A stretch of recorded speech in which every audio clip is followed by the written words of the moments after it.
Hello everyone, this is Ashley Tucker. Thank you for joining me today. For today's card, I started with a piece of Canson watercolor paper taped down to a board. I'm making another square card today. I've been on such a square card kick lately.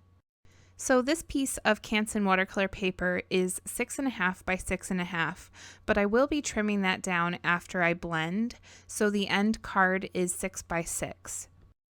As you can see, I'm creating a background with my Distress Oxide inks. My plan was to create a starry sky, and I really wanted it to kind of look like the Milky Way. So the colors that I used for this are Tumbled Glass, Salty Ocean, Wilted Violet, Faded Jeans, and Black Soot. I'm going to be having that Milky Way go across the paper from one corner to the other, so I leave that area in the middle pretty light to kind of give that feel. I really liked the way that the Wilted Violet looked with these blue colors. I was going for a winter sky look here, and I think that purple color really added to it.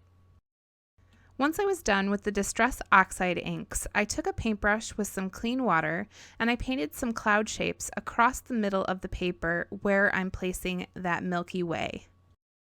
I used a paper towel to soak up that water, which kind of pulls up some of that ink that's on the paper. If you look at pictures of the Milky Way, it kind of looks like there's clouds in it because there's so many stars together, so that's why I thought to add these cloud shapes to the middle of the design.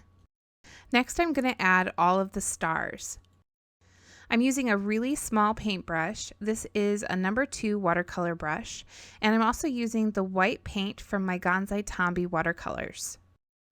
I get that paintbrush really saturated with the paint, and then I just tap the paintbrush while I'm holding it over the area where I want the stars. If you use a larger paintbrush, you'll get larger stars. You could also use a toothbrush and just use your finger to flick the bristles, and that will create some really nice stars as well. If you want to do that, this is the way that I chose to do it. I think in the future I'll try to use a toothbrush, but for now this is just what's easy for me. Next, I pulled out a stamp set by Mama Elephant. This is the Little Agenda Trains stamp set, and I'm going to be stamping a lot of the images from this stamp set onto some Bristol Smooth paper with my Gina K Amalgam ink. After I stamped this first round of images, I took some of them and I filled up the rest of that sheet of Bristol Smooth paper because I'm going to be using a lot of images for this card. I used my Arteza Real Brush pens to color in these images. It's been a little while since I used my Arteza Real Brush pens, so it was nice to take them out again. Something that I noticed that was kind of interesting was even though it had only been a couple weeks since I had used the Arteza markers, I kind of felt like I was out of practice with them. That really showed me how important it is to practice with your different mediums. I've always been really comfortable with the Arteza markers, but even with a medium that you're really comfortable with, you still need to practice in order to stay comfortable with it and to do well with it. Anyways, for the coloring on these images, I picked out a color palette of dark blue, light blue, and red. I tried very hard to keep to that color palette, though I did have to add a few other colors where they were needed. And even with that simple 3-color palette, I used a lot of markers. For the dark blue areas on the train, I used True Blue and Night Sky Blue. For the red areas, I used Wine Red and Red. And for those light blue areas, I used Spearmint Blue and Turquoise. So for each of these areas, I used 2 different markers, one light one and one dark one. I started out by adding the light marker and then blending it out with my water brush, and then I came in with the darker marker and added some shading and then blended that out. These images are pretty tiny. Most of the agenda sets have really small images in them so that they can fit into agendas, so you don't really have to go super crazy with the shading because the areas are so tiny. For the wheels on the train, I used the colors Smoke Gray and Ash Black.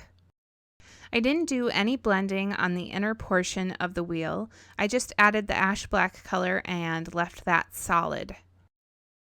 For the outer portion of the wheels, I added the smoke gray and I left pretty big highlights because I'm going to try and simulate the look of motion with those wheels. And I did blend that smoke gray out just a little bit. For Santa's red suit, I used the same exact colors that I used on the train. I also used that ash black color for the gloves on Santa and his boots. For the skin on Santa, I used the colors pale skin and fair skin, and I tried to kind of have his nose be a little bit darker than the rest of his face, and then I gave him a little blush with bubblegum pink. Now, I did add a little bit of that light blue color to the tops of two of my train cars, but I don't end up liking that, so I do go over that eventually with another color. For all of the snow on my images, I used ice blue to do just a little bit of shading. And then I also took that ice blue color and I shaded Santa's beard and the white parts of his hat and suit. For my presents, I used the same exact red and blue colors that I used on my trains, and then I also added in some of this basil green color. Now, I knew that I could add in some of that green to the presents because I knew that I was going to be coloring in my Christmas tree green. This is one of the areas where I stray from that color palette that I wanted just a little bit because I didn't want my tree to be a blue or a red color. I wanted a green Christmas tree. I colored in the Christmas tree with that basil green, and then I also colored in the star using the bumblebee yellow, and that's the same yellow that I used on the star, which is on the train. I have these two cute little stuffed animal images. For the bunny rabbit, I used ginger, and then to color in the little teddy bear, I used the color tawny. I don't know if you just noticed, but I did go over that blue that I didn't like on the two train cars.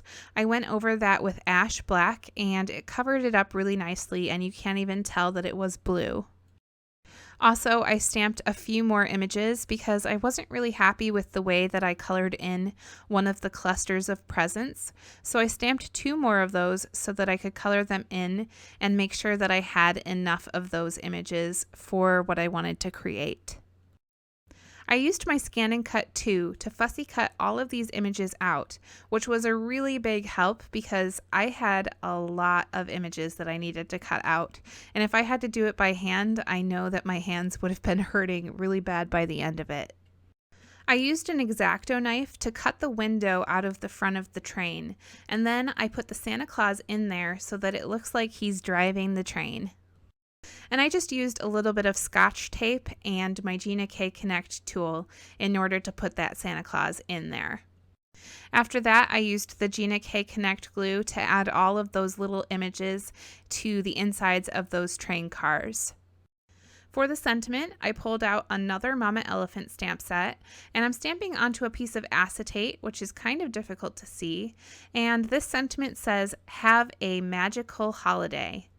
So that piece of acetate is cut into a circle, and I stamped on there with Versamark ink, and I embossed it with a white embossing powder.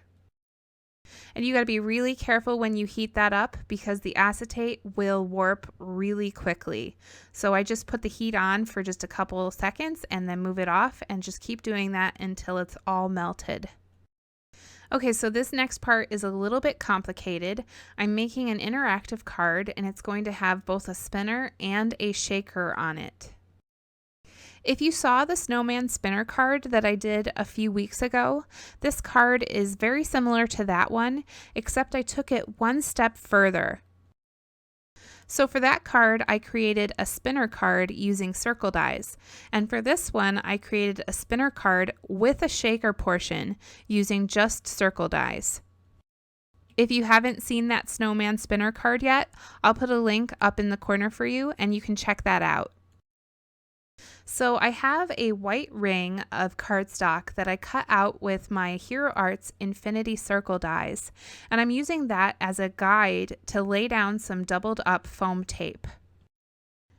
I very carefully and very slowly laid down that foam tape, following the inner portion of that ring so that it creates a circle. I made sure that as I placed that foam tape that I didn't have it right up against that ring. I wanted just a little bit of space in between them. This is because I want that ring to be able to spin, and if it's right up against that tape, it won't spin as easily. Now, my first piece of doubled up foam tape wasn't quite long enough to go all the way around the circle, so I just added a little bit more to fill that in and create a full circle. I used my powder tool along the inner and outer edges of that foam tape so that it's not as sticky and my spinner will be able to spin a lot easier. Next, I took these 2 rings of white cardstock and I just created these using some circle dies, and I placed those around that foam tape circle. These rings will act as a barrier in between the background and the spinner. Next, I placed that dark blue cardstock ring, and that's going to be my spinner. I filled up the shaker area with some clear sequins, and then I took that acetate sentiment that I created earlier, and I covered that up. Next, I took my Gina K Connect glue, and I added a ring of it around that shaker, and I glued down another ring of dark blue cardstock so that I could hide that foam tape. And by the way, that dark blue cardstock is called In the Navy, and it's a Gina K cardstock. Now that my spinner and shaker are put together, I started to glue down all of those images that I colored in. So when I finish adding all of these images on that spinner portion of my card, it's going to look like I have a cute little train going around that shaker. I used a white gel pen and I added just little dots in between those cars so that I could connect them. And it was at this point that I realized that I wanted a few more cars on my train, so I stamped a couple more and colored them in and then placed them so that my train is just a little bit longer. Next, I adhered that whole panel onto a card base, and then I started adding some details and highlights to my images using a white gel pen. I took my Wink of Stella glitter brush and I added some sparkle onto all of the snow on my train. Next, I wanted to try and create the illusion that the wheels on the train are moving even more. So in order to do that, I took this silver paint marker and I added some lines onto the wheels to try and convey motion a little bit. The last thing that I did to finish up this card is I took that same silver marker and I added some dashed lines around the outer edge of the inner ring. And here's a closer look at the finished card so that you can see that shaker in the middle and you can see the way that the train moves around the edge. I really love the way that this card turned out, and I was really happy that I could get it to work the way that I wanted it to. Thank you for watching today. I hope you really enjoyed this card as much as I did. All of the supplies that I used for this card can be found in the description down below. If you enjoyed watching today and you have not subscribed to my channel yet, I would encourage you to hit that subscribe button so that you can see all of my future videos. I'm going to be back with a new video on Friday. Again, thank you for watching. I really appreciate all of you, and I hope you have a great day today.